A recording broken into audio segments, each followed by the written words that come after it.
भारतीय राजनीति का एक दौर था जब आम जनमानस में ये बहस चल रही थी कि दलितों का सबसे बड़ा नेता कौन है, डॉक्टर भीमराव अंबेडकर या जोगेंद्र नाथ मंडल।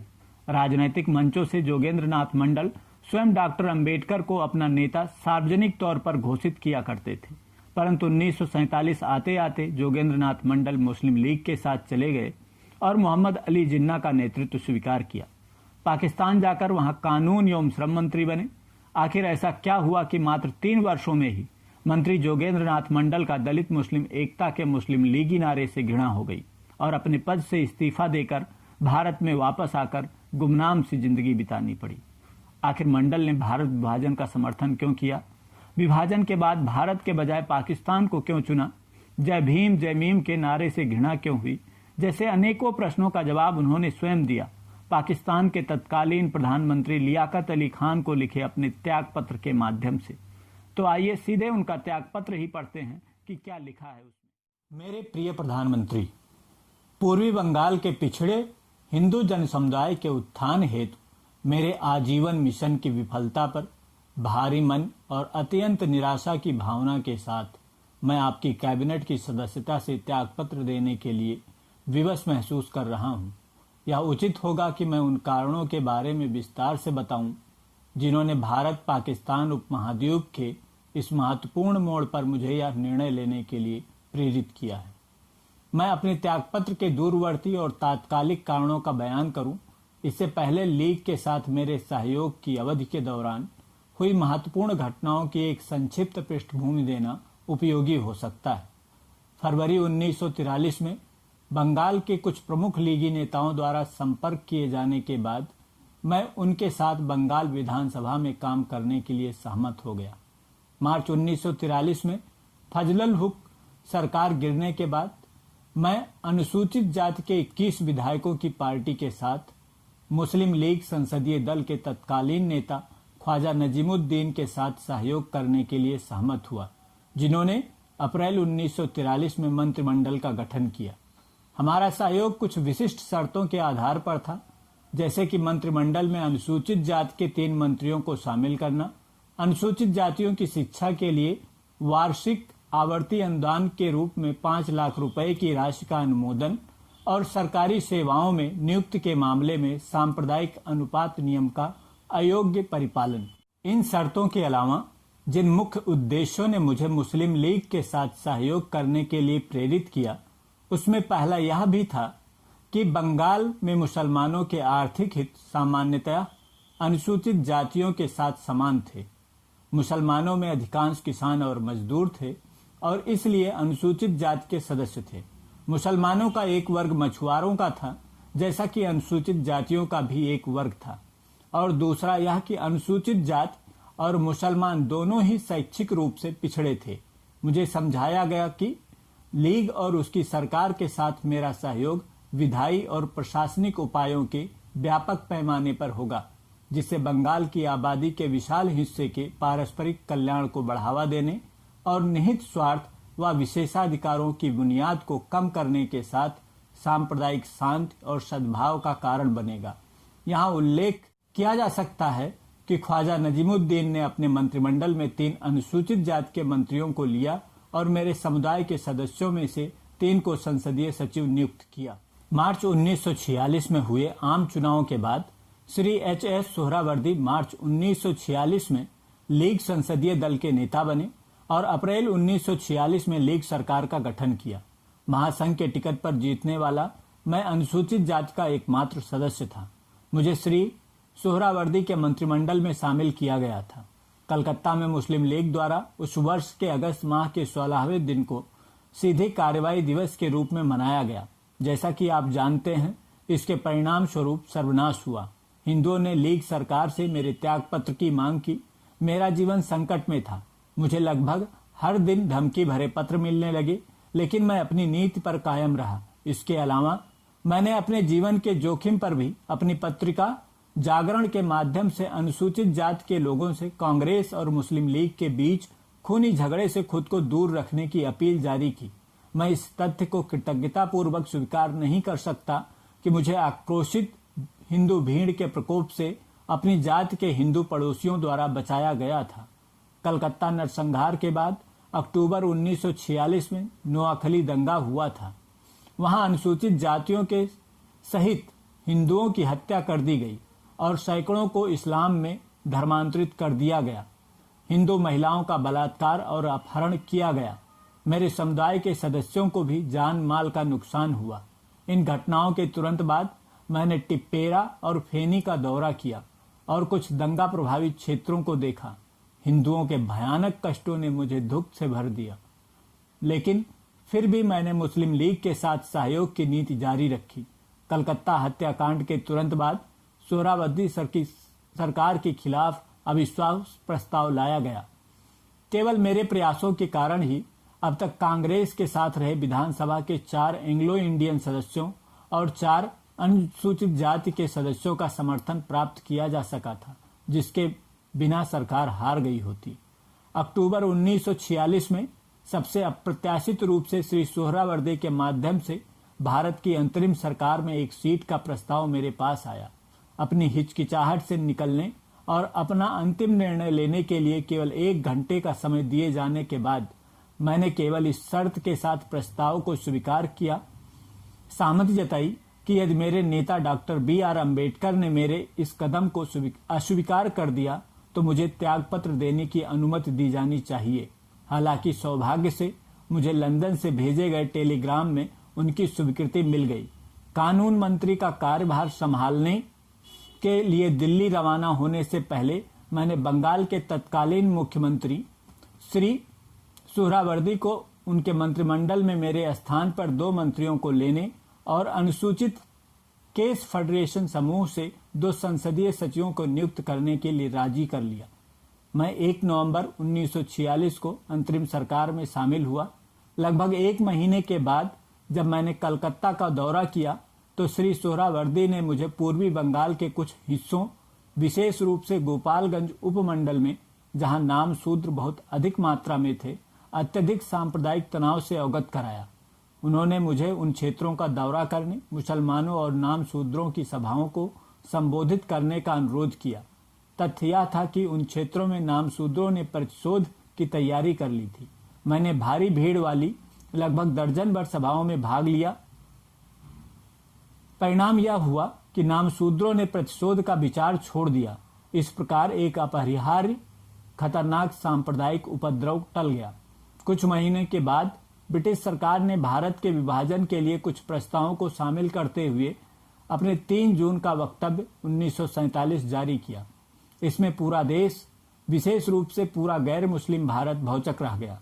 सच्चाई के वास्ते मुझे यह स्वीकार करना चाहिए कि मैंने मुस्लिम लीग द्वारा पाकिस्तान की मांग को हमेशा मोल भाव का एक दांव माना था। हालांकि मैं पूरी ईमानदारी से महसूस करता था कि पूरे भारत के संदर्भ में मुस्लिमों के पास उच्च वर्ग के हिंदू धर्मभाव के खिलाफ शिकायत का वैध कारण था, लेकिन यह मेरा बहुत दृढ़ विचार था कि इसके बावजूद पाकिस्तान का निर्माण कभी भी सांप्रदायिक समस्या का समाधान नहीं करेगा। इसके बजाय यह सांप्रदायिक घृणा और कड़वाहट को और बढ़ाएगा। इसके अलावा मैंने यह भी दोहराया कि यह पाकिस्तान में मुसलमानों की स्थिति में सुधार नहीं करेगा। देश के विभाजन के अपरिहार्य परिणाम यदि अस्थायी नहीं तो भी दोनों देशों की मेहनतकश जनता की गरीबी, अशिक्षा, दयनीय स्थिति के रूप में लंबे समय तक रहेंगे। मैंने आशंका जताई कि पाकिस्तान दक्षिणी पूर्व एशिया के सबसे पिछड़े और अविकसित देशों में शुमार होने की ओर उन्मुख हो सकता है। मुझे यह स्पष्ट करना चाहिए कि मैंने सोचा कि पाकिस्तान को शरीयत और इस्लाम के हुक्म और फार्मूले के आधार पर पूर्ण रूप से इस्लामिक राज्य के रूप में विकसित करने का प्रयास किया जाएगा, जैसा कि वर्तमान में किया गया है। मैंने कल्पना की कि 23 मार्च 1940 को लाहौर में मुस्लिम लीग के पारित प्रस्ताव पर विचार किए जाने के बाद सभी आवश्यक तरीकों से इसे स्थापित किया जाएगा। उस प्रस्ताव में यह भी कहा गया था कि भौगोलिक रूप से निकटवर्ती क्षेत्रों को ऐसे क्षेत्रों में सीमांकित किया जाए जिन्हें इस तरह के क्षेत्रीय पुनः समायोजन करके गठित किया जाना चाहिए जो आवश्यक हो सकता है। यह कि भारत के उत्तर पश्चिमी और पूर्वी क्षेत्रों के जिन क्षेत्रों में मुस्लिम बहुसंख्यक हैं उन्हें स्वतंत्र राज्यों के तौर पर गठन करने के लिए एकत्रित किया जाना चाहिए, जिसमें घटक इकाइयां स्वायत्त एवं संप्रभु होंगी।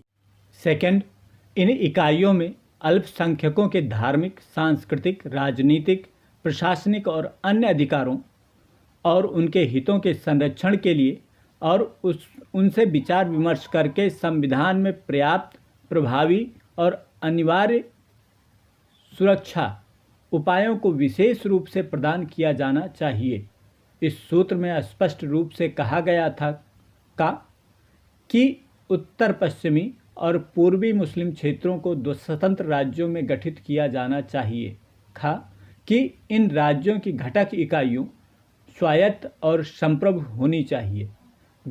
कि अल्पसंख्यकों के अधिकारों के साथ साथ हितों के संदर्भ में और उनके जीवन के हर क्षेत्र में उन्हें भरोसा दिलाना चाहिए। और कि इन संबंधों में खुद अल्पसंख्यकों के परामर्श से संवैधानिक प्रावधान किए जाने चाहिए। मुझे इस प्रस्ताव पर और 11 अगस्त 1947 को संविधान सभा के अध्यक्ष के रूप में कायदे आजम मोहम्मद अली जिन्ना के कथन पर विश्वास था कि उन्होंने हिंदू और मुसलमान दोनों को पाकिस्तानी बताते हुए उनके साथ एक समान व्यवहार का आश्वासन दिया था। तब धर्म के आधार पर लोगों को पूर्ण रूप से मुस्लिम नागरिकों और जिम्मियों को इस्लामिक राज्य और उनके मुस्लिम नागरिकों के तौर पर निरंतर बांधे रखने के आधार पर बांटने का कोई सवाल ही नहीं था। आपकी जानकारी के लिए इनमें से हर एक संकल्प को और कायदे आजम की इच्छाओं और भावनाओं की पूर्ण अवहेलना और अल्पसंख्यकों के प्रति घृणा और अपमान के लिए आपकी मंजूरी के साथ स्पष्ट रूप से उल्लंघन किया जा रहा है। इस संबंध में यह भी उल्लेख किया जा सकता है कि मैंने बंगाल के विभाजन का विरोध किया था। इस संबंध में एक अभियान शुरू करने में मुझे न केवल सभी पक्षों के ज़बरदस्त प्रतिरोध बल्कि अकथनीय दुर्व्यवहार, अपमान और तिरस्कार का भी सामना करना पड़ा। बड़े अफसोस के साथ मैं उन दिनों को याद करता हूँ जब इस भारत पाकिस्तान उपमहाद्वीप के 32 करोड़ हिंदू मेरे खिलाफ हो गए और मुझे हिंदुओं और हिंदू धर्म का दुश्मन करार दिया गया। लेकिन मैं पाकिस्तान के प्रति अपनी निष्ठा पर अविचलित और अटल रहा। यह आभार प्रकट करने की बात है कि पाकिस्तान के 70 लाख अनुसूचित जाति के लोगों ने मेरी अपील पर तत्पर और उत्साही प्रतिक्रिया दी। उन्होंने अपना अत्यधिक समर्थन, सहानुभूति और प्रोत्साहन दिया। 14 अगस्त 1947 को पाकिस्तान की स्थापना के बाद आपने पाकिस्तान मंत्रिमंडल का गठन किया, जिसमें मुझे शामिल किया गया और ख्वाजा नजीमुद्दीन ने पूर्वी बंगाल के लिए एक प्रावधानिक मंत्रिमंडल का गठन किया। 10 अगस्त को मैंने कराची में ख्वाजा नजीमुद्दीन से बात की थी और उनसे पूर्वी बंगाल मंत्रिमंडल में अनुसूचित जाति के 2 मंत्रियों को लेने का आग्रह किया। उनसे यह काम कुछ समय बाद करने का वादा किया था। इस संबंध में बाद में जो हुआ वह आपके ख्वाजा नजीमुद्दीन और पूर्वी बंगाल के वर्तमान मुख्यमंत्री श्री नूरुल अमीन के साथ सिर्फ अप्रिय और निराशाजनक बातचीत का रिकॉर्ड था। मुझे एहसास हुआ कि ख्वाजा नजीमुद्दीन मुद्दे को इस या उस बहाने से टाल रहे थे, तो मैंने लगभग अधीर और उत्तेजित हो गया। मैंने पाकिस्तान मुस्लिम लीग और इसकी पूर्वी बंगाल शाखा के अध्यक्षों से इस विषय पर आगे चर्चा की। अंततः मैं मामला आपके संज्ञान में लाया। आपने अपने आवास पर मेरी उपस्थिति में ख्वाजा नजीमुद्दीन के साथ इस विषय पर चर्चा की थी। ख्वाजा नजीमुद्दीन ढाका लौटकर अनुसूचित जाति का एक मंत्री बनाने पर सहमत हुए। चूँकि मैं पहले ही ख्वाजा नजीमुद्दीन के आश्वासन पर शंकाग्रस्त था, इसलिए मैं समय सीमा के बारे में निश्चित होना चाहता था। मैंने जोर देकर कहा कि उन्हें इस संबंध में 1 महीने के भीतर कदम उठाना चाहिए, जिसमें विफल रहने पर मुझे इस्तीफा देने की स्वतंत्रता होनी चाहिए। आप और ख्वाजा नजीमुद्दीन दोनों ही शर्त पर सहमत थे, लेकिन अफसोस आपका शायद वह मतलब नहीं था जो आपने कहा। ख्वाजा नजीमुद्दीन ने अपना वादा नहीं निभाया। श्री नूरुल अमीन पूर्वी बंगाल के मुख्यमंत्री बनने के बाद मैंने उनके सामने फिर यह विषय उठाया। उन्होंने भी टालमटोल की उसी पुरानी परिचित रणनीति का पालन किया। जब 1949 में ढाका के आपके दौरे से पहले मैंने इस मामले पर फिर से आपका ध्यान आकर्षित किया तो आप मुझे आश्वस्त किया कि पूर्वी बंगाल में अल्पसंख्यक मंत्रियों को नियुक्त किया जाएगा और आपने मुझसे विचार के लिए 2-3 नाम मांगे। आपकी इच्छा के अनुसार मैंने आपको पूर्वी बंगाल विधानसभा में फेडरेशन ग्रुप के बारे में बताते हुए और 3 नामों का सुझाव देते हुए एक नोट भेजा। ढाका से आपकी वापसी पर जब मैंने पूछताछ की कि क्या हुआ तो आप बहुत उदासीन दिखे और केवल यह टिप्पणी की कि नूरुल अमीन को दिल्ली से वापस आने दो। कुछ दिनों के बाद मैंने फिर से इस बात को उठाया, लेकिन आपने मुद्दे को टाल दिया। तब मैं इस निष्कर्ष पर आने के लिए विवश हुआ कि न तो आपका न ही श्री नूरुल अमीन का पूर्वी बंगाल मंत्रिमंडल में अनुसूचित जाति के किसी मंत्री को लेने का कोई इरादा है। इसके अलावा मैं यह गौर कर रहा था कि श्री नूरुल अमीन और पूर्वी बंगाल के कुछ लीगी नेता अनुसूचित जाति महासंघ के सदस्यों के बीच विघ्न पैदा करने की कोशिश कर रहे थे।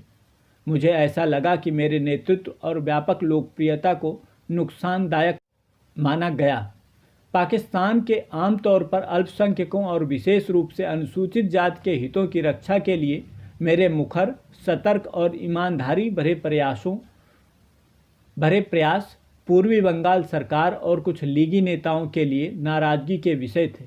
इससे अविचलित होकर मैंने पाकिस्तान अल्पसंख्यकों के हितों की रक्षा के लिए अपना कड़ा रुख अपनाया। जब बंगाल के विभाजन का सवाल उठा तो विभाजन के प्रत्याशित खतरनाक परिणामों से अनुसूचित जाति के लोग सशंकित हो गए। उनकी ओर से एक प्रतिनिधिमंडल बंगाल के तत्कालीन मुख्यमंत्री श्री सुहरावर्दी से मिला, जिन्होंने यह घोषणा करते हुए प्रेस को एक बयान जारी किया कि अनुसूचित जाति के लोगों को मिले अधिकारों और विशेषाधिकारों में विभाजन के बाद कोई भी कटौती नहीं की जाएगी। उन्होंने न केवल मौजूदा अधिकारों और विशेषाधिकारों का लाभ मिलता रहेगा, बल्कि अतिरिक्त लाभ भी मिलेगा। यह आश्वासन श्री सुहरावर्दी ने न केवल अपनी व्यक्तिगत क्षमता में बल्कि अपनी लीग सरकार के मुख्यमंत्री के रूप में भी दिया। मुझे अत्यंत खेद के साथ कहना पड़ रहा है कि विभाजन के बाद, विशेषकर कायदे आजम की मृत्यु के बाद, अनुसूचित जाति को किसी भी मामले में उचित बर्ताव नहीं मिला है। आप याद करेंगे कि मैंने समय समय पर अनुसूचित जातियों की शिकायतों को आपके संज्ञान में लाया था। मैंने आपको कई अवसरों पर पूर्वी बंगाल में अक्षम प्रशासन की प्रकृति के बारे में समझाया। मैंने पुलिस प्रशासन के खिलाफ गंभीर आरोप लगाए। मैंने पुलिस द्वारा अगंभीर आधारों पर की गई बर्बर अत्याचार की घटनाओं को आपके ध्यान में लाया। मैं पूर्वी बंगाल सरकार, विशेष रूप से पुलिस प्रशासन और मुस्लिम लीग के नेताओं द्वारा अमल में लाई गई हिंदू विरोधी नीति को आपके ध्यान में लाने में नहीं हिचका। कुछ झकझोरने वाली पहली घटना गोपालगंज के पास दिघार कुल नामक गांव में घटी, जहां एक मुस्लिम की झूठी शिकायत पर स्थानीय नामशूद्रों पर क्रूर अत्याचार किए गए। तथ्य यह था कि नाव में जा रहे एक मुसलमान ने मछली पकड़ने के लिए अपना जाल फेंकने का प्रयास किया। इसी उद्देश्य के लिए वहां पहले से ही मौजूद एक नामशूद्र ने अपने सामने जाल फेंकने का विरोध किया। इसके बाद कुछ कहासुनी हुई और मुस्लिम नाराज हो गया और पास के मुस्लिम गांव में गया। एक झूठी शिकायत की कि उस पर और उनकी नाव पर बैठी एक महिला पर नामशूद्रों द्वारा हमला किया गया। उस समय गोपालगंज के एसडीओ नहर के रास्ते एक नाव से गुजर रहे थे, जिन्होंने बिना किसी जांच के शिकायत को सच मान लिया और नामशूद्रों को दंडित करने के लिए सशस्त्र पुलिस को मौके पर भेजा। सशस्त्र पुलिस आ गई और स्थानीय मुसलमान भी उनके साथ हो लिए। उन्होंने न केवल नामशूद्रों के कुछ घरों पर छापा मारा, बल्कि पुरुषों और महिलाओं दोनों को बेरहमी से पीटा, उनकी संपत्तियों को नष्ट कर दिया और कीमती सामान उठा ले गए। एक गर्भवती महिला की बेरहमी से पिटाई से मौके पर ही उसका गर्भपात हो गया। स्थानीय प्रशासन की इस क्रूर कार्रवाई ने एक बड़े क्षेत्र में दहशत पैदा कर दी। पुलिस उत्पीड़न की दूसरी घटना 1949 के शुरुआती दौर में बड़िशाल जिले के गौर नदी पुलिस स्टेशन क्षेत्र में घटी। यहाँ एक यूनियन बोर्ड के सदस्यों के दो समूहों के बीच झगड़ा हुआ। एक समूह जो पुलिस की नज़र में अच्छा था, उसने विरोधियों के खिलाफ उनके कम्युनिस्ट होने की दलील पर साजिश रची। पुलिस स्टेशन पर हमले के खतरे की सूचना पर गौर नदी के ओसी ने मुख्यालय से सशस्त्र बलों को भेजने का अनुरोध किया। सशस्त्र बलों की मदद से पुलिस ने तब इलाके में बड़ी संख्या में घरों पर छापा मारा, यहाँ तक कि उन अनुपस्थित मालिकों के घरों में भी मूल्यवान संपत्ति लेते गए, जो कम्युनिस्ट तो दूर राजनीति तक में कभी नहीं थे। एक बड़े इलाके में भारी संख्या में लोगों को गिरफ्तार किया गया। कई हाई इंग्लिश स्कूलों के शिक्षकों और छात्रों पर कम्युनिस्ट होने का संदेह किया गया और उन्हें अनावश्यक रूप से परेशान किया गया। यह इलाका मेरे पैतृक गांव के बहुत करीब है। मुझे इस घटना के बारे में बताया गया। मैंने जांच के लिए जिला मजिस्ट्रेट और एसपी को लिखा। स्थानीय लोगों के एक वर्ग ने भी एसडीओ द्वारा जांच के लिए प्रार्थना की, लेकिन कोई जांच नहीं हुई। यहाँ तक कि जिले के अधिकारियों को लिखे गए मेरे पत्रों का भी संज्ञान नहीं लिया गया। तब मैं इस मामले को आपके समेत पाकिस्तान के सर्वोच्च अधिकारियों के संज्ञान में लाया, लेकिन कोई फायदा नहीं हुआ। निर्दोष हिंदुओं, विशेष रूप से सिलहट जिले के हबीबगढ़ के अनुसूचित जाति के लोगों पर पुलिस और सेना द्वारा किए गए अत्याचार का वर्णन अपेक्षित है। निर्दोष पुरुषों और महिलाओं को क्रूरतापूर्वक प्रताड़ित किया गया। कुछ महिलाओं से बलात्कार किया गया। उनके घरों पर छापा मारा गया। पुलिस और स्थानीय मुसलमानों द्वारा संपत्तियां लूटी गई। क्षेत्र में सैन्य पिकेट तैनात थे। सेना ने न केवल इन लोगों पर अत्याचार किया और हिंदू घरों से जबरन सामान छीन लिए, बल्कि रात के समय शिविर में सैनिकों की जिस्मानी इच्छा को पूरा करने के लिए हिंदुओं को अपनी महिलाएं भेजने के लिए भी मजबूर किया गया। यह तथ्य भी मैं आपके ध्यान में लाया। आपने मुझे इस मामले पर एक रिपोर्ट का आश्वासन दिया, लेकिन दुर्भाग्य से कोई रिपोर्ट नहीं आ रही थी। इसके बाद राजशाही जिले के नाचौल में घटना घटी, जहां कम्युनिस्टों के दमन के नाम पर न केवल पुलिस ने, बल्कि पुलिस के सहयोग से स्थानीय मुसलमानों ने भी हिंदुओं पर अत्याचार किया और उनकी संपत्ति लूट ली। जब संथाल सीमा पार कर पश्चिम बंगाल आ गए थे, उन्होंने मुसलमानों और पुलिस द्वारा बेरहमी से किए अत्याचारों की कहानियां सुनाई। 20 दिसंबर 1949 को खुलना जिले के मोलरहाट पुलिस स्टेशन क्षेत्र के तहत कलसीरा में एक घटना के जरिए एक संवेदनाहीन और सोची समझी क्रूरता का उदाहरण प्रस्तुत किया गया। हुआ यह कि देर रात 4 कांस्टेबलों ने कुछ कथित कम्युनिस्टों की तलाश में कलसीरा के जयदेव ब्रह्मा के घर पर छापा मारा। पुलिस की भनक मिलने पर आधा दर्जन युवक, जिनमें से कुछ कम्युनिस्ट हो सकते हैं, घर से भाग गए।